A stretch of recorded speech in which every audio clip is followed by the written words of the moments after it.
नमस्कार दोस्तों, divine race YouTube channel में आप सभी का स्वागत है। मैं हूं sister Ganga Rawat SSPS।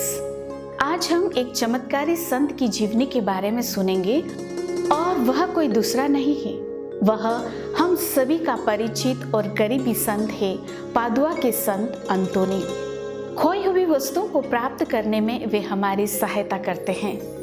Padua के संत अंतोनी का जन्म 15 अगस्त 1195 को पुर्तगाल के लिस्बन शहर के एक कुलीन एवं संपन्न परिवार में हुआ था। बाल्यावस्था से ही संत अंतोनी प्रभु यीशु की ओर आकर्षित हो गए थे। उनकी धार्मिकता को देखते हुए उनके माता पिता ने उन्हें धार्मिक संघ में भर्ती कर दिया था। वहां उन्होंने संयमी, एकांतवासी तथा सन्यासी जीवन स्वीकार कर लिया।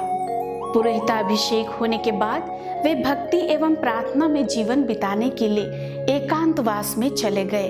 धर्म प्रचार के लिए अफ्रीका जाते समय वे बहुत बीमार पड़ गए और उन्हें स्वदेश लौटना पड़ा।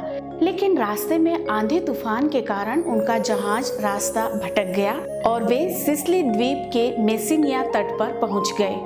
उस समय इटली में फ्रांसीसी संघ के संस्थापक संत फ्रांसिस असीसी स्वयं एक धर्म सभा के संचालन में लगे थे। बीमारी की अवस्था में भी संत अंतोनी संत फ्रांसिस असीसी से मिलने पहुंच गए और उनके साथ रहने की इच्छा प्रकट की। उनकी बीमारी के कारण अन्य मठाधिकारियों ने आपत्ति प्रकट की, लेकिन उन्हें रसोई में कार्य करने की इजाजत दी गई। संत अंतोनी अपने तपस्वी जीवन में मनन चिंतन और प्रार्थना में लीन स्वर्गीय सुख का आनंद लेते रहे। वे आत्मा और परमात्मा के घनिष्ठ संबंध का अनुभव करते रहे। धर्मशास्त्र के प्रति उनके ज्ञान को देखते हुए संत फ्रांसिस ने उन्हें इस शास्त्र के अध्ययन के लिए प्रोत्साहित किया। संत अंतोनी अब प्रवचन देने लगे। उनके प्रवचनों में एक प्रकार का खिंचाव था। लोग अक्सर उनकी ओर खींचे चले जाते थे। धर्मशास्त्रों तथा धर्म विज्ञानों का ज्ञान पहले से ही उनमें था और साथ ही भक्ति, प्रार्थना, त्याग एवं तपस्या उनके व्यवहार में झलकता था। अतः श्रोताओं पर उनकी बातों पर बड़ा प्रभाव पड़ता था। प्रिय मित्रों, एक बार की बात है, एक बार संत अंतोनी का प्रवचन होने वाला था। एकाएक बादल गरजने लगे, बिजली चमकने लगी, पानी और ओले पड़ने लगे। लोग इधर उधर भागने लगे। संत अंतोनी ने उन्हें भागने से रोका। जो लोग रुक गए उन्हें महसूस हुआ कि मानो उनके सिर पर एक बहुत बड़ा शामियाना तना हुआ है। उनके कपड़े बिल्कुल सूखे हैं, परंतु आसपास का क्षेत्र पानी से भीगा हुआ है। इस चमत्कार को देख अनेक लोगों का मन परिवर्तन हुआ। संत अंतोनी केवल वचनों से ही नहीं बल्कि अपने कर्मों तथा व्यवहार द्वारा लोगों की सहायता करते थे। मिस्र देश की गलियों और समुद्र तट पर संत अंतोनी ने सुसमाचार की घोषणा की तथा लोगों ने उसकी वाणी सुनी।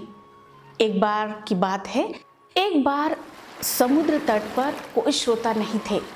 तब समुद्र की मछलियां एकजुट होकर उनका प्रवचन सुनती रही। खोई हुई वस्तुओं को पाने के लिए लोग संत अंतोनी की मध्यस्थता द्वारा ईश्वर से प्रार्थना करते हैं। संत अंतोनी माता मरियम से बहुत प्यार करते थे। एक बार संत अंतोनी किसी घर में आराम कर रहे थे। उस घर के मालिक ने दरवाजे के सुराख से देखा तो ऐसा दृश्य दिखाई दिया मानो माता मरियम उन्हें बालक यीशु को संत अंतोनी के हाथों में दे रही हैं। यही कारण है कि हम संत अंतोनी की तस्वीर में बालक यीशु को उनकी बाहों में देखते हैं। 13 जून 1231 को अपनी सांसारिक यात्रा समाप्त कर अपने भले कार्यों का पुरस्कार प्राप्त करने के लिए वे ईश्वर के राज्य में पहुंच गए। उनकी अंत्येष्टि क्रिया के समय असाधारण भक्ति एवं श्रद्धा के प्रदर्शन हुए।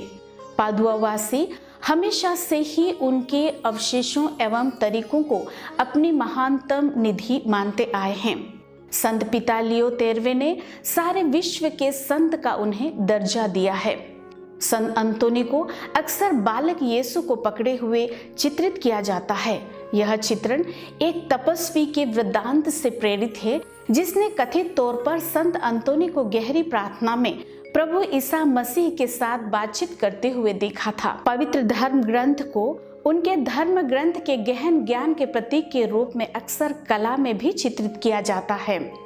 लिली के फूल उनकी गरीबी और पवित्रता का प्रतीक कई चित्रणों में मौजूद है। हालांकि संत अंतोनी केवल 35 वर्ष तक ही जीवित रहे, लेकिन वे ईश्वर की असीम कृपा और अनुग्रह का शक्तिशाली साधन बने।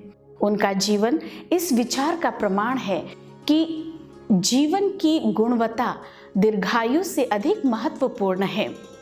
जीवन की गुणवत्ता केवल अनुग्रह के माध्यम से ही प्राप्त की जा सकती है और संत अंतोनी को अपने जीवन में प्रचुर मात्रा में अनुग्रह प्राप्त हुआ।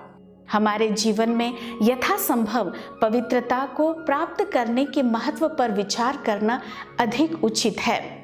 अक्सर हम पवित्रता के बजाय दीर्घायु को प्राप्त करने का प्रयास करते हैं। हालांकि संत अंतोनी सहित कई महान संत इस पृथ्वी पर केवल थोड़े समय के लिए ही रहे। जैसा कि हम इस महान संत का सम्मान करते हैं, याद रखें कि ईश्वर चाहता है कि हमारे लिए इस पृथ्वी पर जो भी समय बचा है उसे पवित्रता में बढ़ने और उसकी पवित्र इच्छा की सेवा करने में समर्पित करें। ऐसा करने से हमारा जीवन ऐसी गुणवत्ता से भर जाएगा जो मात्र दीर्घायु से कहीं अधिक है। आप और आपका परिवार संत अंतोनी की मध्यस्थता द्वारा ईश्वरीय अनुग्रह से भर जाए। शुक्रिया।